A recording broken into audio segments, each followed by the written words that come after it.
Welcome to another episode of the Becker County Master Gardener Program, The Rambling Rose. My name is McCrae Putnam, and I would like to talk to you about herbs today. I like herbs specifically because they're an excellent for first-time gardeners. You can do them in small pots, you can do them on the patio. They're just an excellent harvest garden for first-time gardeners.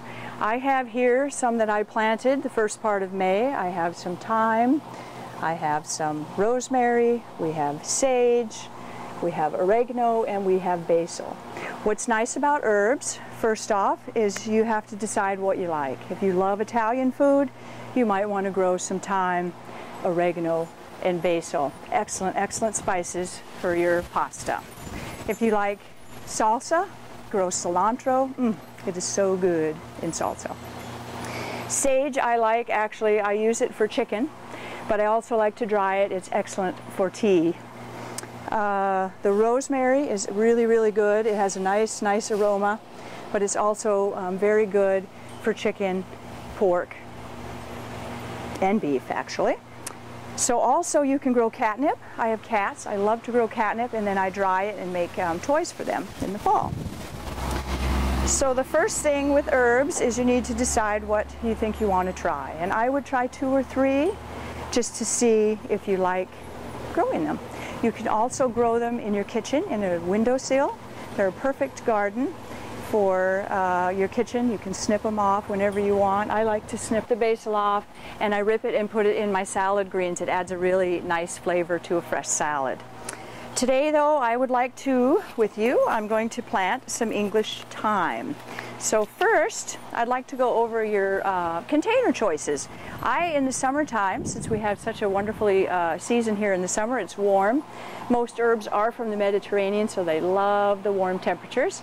So I get these pots here that fit right on my deck. And they're perfect. I plant them, I set them out, they get all the sun they need. And then I grow as much as I need for drying later, and then I have the use all winter long. I have my herbs. The other option is, if you want to do some small containers, we have several choices. If you can do them in your windowsill, if you have a nice warm sunny window, excellent inside container garden.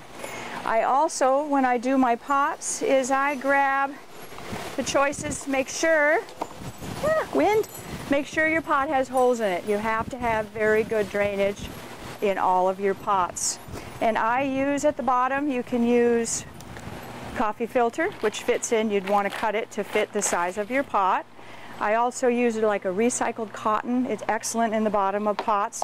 And basically all that is for is to keep the dirt from coming out of the pot. And it actually assists in holding moisture as well. The old school way was to put gravel in the bottom. We don't do that anymore.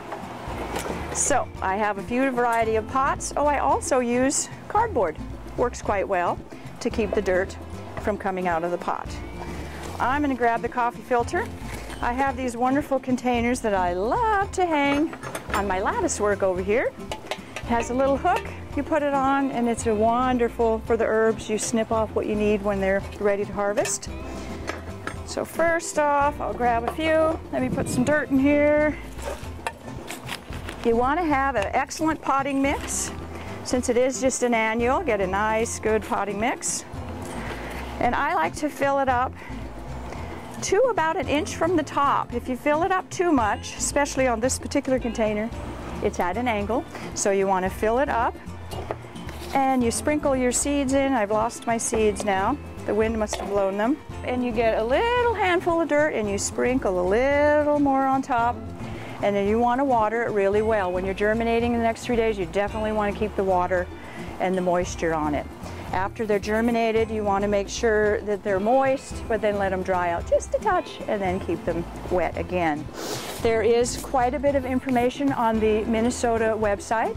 They have an excellent arboretum with photos online, and if you're ever in Minneapolis, take your camera. They have a beautiful edible garden that you can get more ideas on how to grow herbs in your own garden. Thanks for watching.